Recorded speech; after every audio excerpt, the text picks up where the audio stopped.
मुझे ना अपना काम पसंद ही बहुत, मैंने इसको बड़ा इंजॉय किया।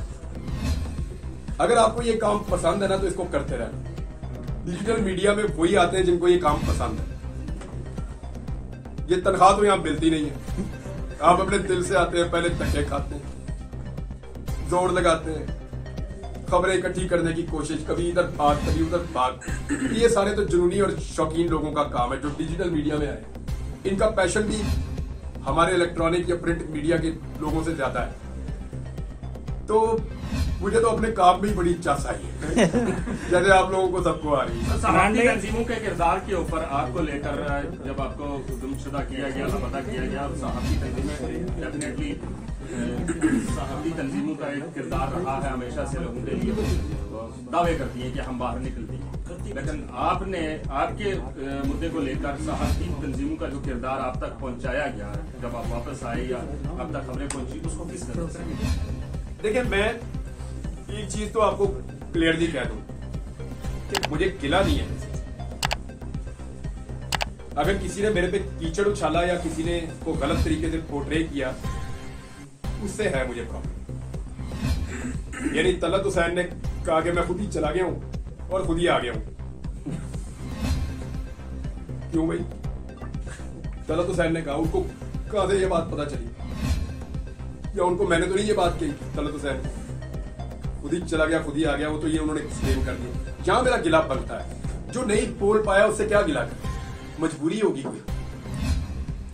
सर, ये शायद हकान अब्बासी जिनका आपने दफा इंटरव्यू भी लिया था, एक दफा दो तीन दफा लिया, 2-3 दफा, उन्होंने कहा वो आपको जानते ही नहीं। बनता भी यही था। इमरान भाई बताइएगा कि हमने जब ये आपको गुमशुदा जिंदगी में चले गए, हमने हुकूमत से बारहा पूछा, वजीर आजम उनके दूसरे नुमाइंदे थे, वो कहते थे हमें तो पता नहीं, क्या आप समझते हैं हमको पता नहीं था? और दूसरा वो आगे से ये जवाब देते थे, मैं समझता हूँ कि ये टक्कर का सहाफी था, जरा इनसे पूछिए कहाँ होगा, ये भी कहते थे साहब। तो भाईजान, वो अगर कहते थे उनको नहीं पता तो मैं उनसे नहीं करता हूँ, बाकी नहीं पता होगा।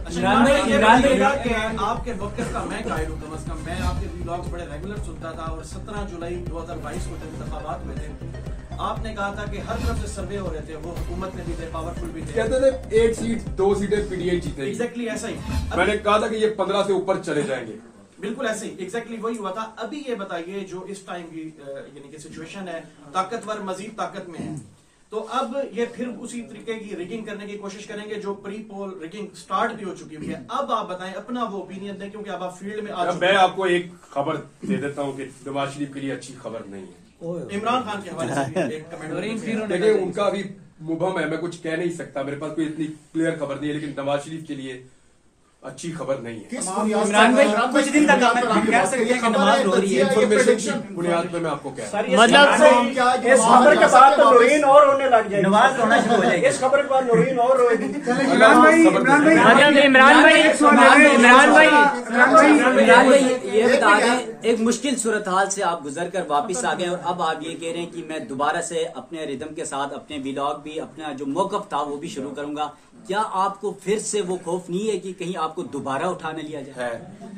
अच्छा इमरान भाई, अब तक की आपने जो गुफ्तगू की है उसमें सबसे इंपॉर्टेंट बात आपने अभी की है, जो आप कह रहे हैं कि इन्फॉर्मेशन की बेस पर आप ये बात कर रहे हैं कि नवाज शरीफ साहब के लिए अच्छी खबर नहीं है।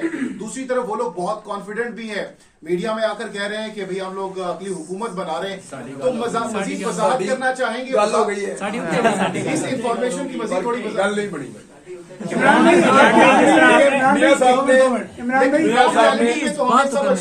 साहब ने ये दावे किए थे और इनकी पार्टी के सीनियर लोगों ने, और ये वादे किए थे कि जिस वक्त हम लैंड करेंगे पाकिस्तान में, पूरा पाकिस्तान इमरान खान को भूल जाएगा। वो अपना वादा नहीं पूरा कर सके। तो ऑप्शन क्या है मियां साहब के अलावा? कौन सा ऑप्शन है इस वक्त? इमरान खान को नाकाबिल कबूल है इस वक्त? काकड़ साहब कैसे रहेंगे? बहुत से लोग आप भी एक ऑप्शन है। बहुत से लोग आपको अपना हीरो मानते हैं, अरशद शरीफ भाई को भी अपना हीरो मानते हैं। क्या दौरान हिरासत या गुमशुदगी के दौरान कभी अरशद भाई की याद आई या उनका कोई ज़हन में ख्याल आया? हाँ तो क्या सर, क्या उस वक्त तासुरात क्या थे आपके? मैंने आपसे बात क्या थे? कहा ना, इतने सारे दिन है यार, सबसे पहले तो मैंने आपसे कहा कि आपको अल्लाह याद आता है, फिर रोजाना मुझे कभी कोई बच्चा याद आता था, कभी फैमिली का कोई रुकन याद आता था, कभी अम्मी अब्बू, कभी कोई दोस्त बड़ी शिद्दत से याद आता था कि घोड़ी मेरे पास है, उसकी याद आ रही थी एक दिन। तो होता है ना आपको कि आपके पेट्स होते हैं, वो भी आपको बाद वक़्त याद आते हैं। दोस्त बहुत सारे ऐसे हैं जो याद आ रहे थे, लेकिन सीरियसली वाकई अरशद शरीफ मेरे दिमाग के एक कोने में रहा। वजह यह भी थी कि मुझे कई दफा लगता था शायद मैं भी वापस नहीं जा पाऊंगा, कि भी एक रीजन हो सकता है, कोई भी चीज श्योर नहीं होती। इमरान भाई, जिस तरह आपने डिजिटल मीडिया वालों को बूस्ट किया है, जिस तरह डिजिटल मीडिया को बूस्ट किया आपने, इमरान अरशद शरीफ को शहीद किया गया, आपके साथ ये किया गया। अब हम लोग इस तरह की वीडियो बनाते हैं, हमें तो रोका जाता है कि भाई इतने बड़े एंकर थे, उनके साथ ये किया गया, तो आपको छोड़ेंगे? तो ये जारी रखना चाहिए ये चीजें। देखिए, मैं एक चीज मानता हूं, ये डिसीजन आप सबको अपने अपने तौर पे करना है भाई। मैंने अभी क्या कहा कि मैं उन लोगों से गिला नहीं कर सकता जो बोल नहीं पाए मजबूरी से। क्यों करूं? हर एक की अपनी जिंदगी, उसकी अपनी मजबूरी, उसकी अपने हालात हैं जिनके मुताबिक वो फैसला करता है। सबके अपने अपने हालात हैं। अच्छा इमरान तो भाई, आपने अपने मुताबिक कुछ फैसला यार एक अगर मशवरा आपको दूंगा तो सिर्फ ये दूंगा कि आप लोग कुरान पाक को पढ़ें तर्जुमे से।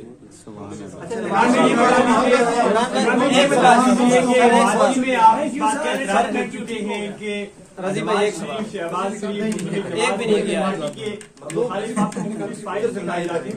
जिनकी बेस पे आप शोज किया करते थे, आपने अपनी तकारीर में इस बात का इतराफ किया। अब आप वापस आते हैं, एक लंबा अरसा लापता काटा, तो ये बताएंगे आप दोबारा जब आप सहाफत का आगाज करने जा रहे हैं तो क्या मुक़द्दरा के साथ, एस्टैब्लिशमेंट के साथ आप उसी तरह के मरासिल देखेंगे? अच्छा, मैं आपको बता देता हूँ। देखो, इसको जरा आज क्लियर कर ही देते हैं। बहुत अच्छा किया आपने ये सवाल कर दिया। बैठे, इसको क्लियर कर देते हैं। हमें जादूगर कौन है? कोई ऐसा जो रात को सोता हो और उसको खबर आ जाती हो ख्वाब में? मैंने इतनी कन्वर्सेशन में सिर्फ एक खबर दी आपको जो इस वक्त है। बेबी कल हालात बदल जाए तो मैं आपको बता भी दूंगा। इस वक्त जो इंफॉर्मेशन की बुनियाद पे वो ये कि मियां साहब के लिए वो ग्राउंड नहीं है जो उन्हें लगता है कि उनको मिल जाएगी। मतलब तो एक ही खबर दी ना इतने सारे बातचीत में। हमें कोई भी जादूगर नहीं है। ये खबर मुझे कोई ख्वाब में नहीं आई रात को सोते हुए, कहीं से आई है ना।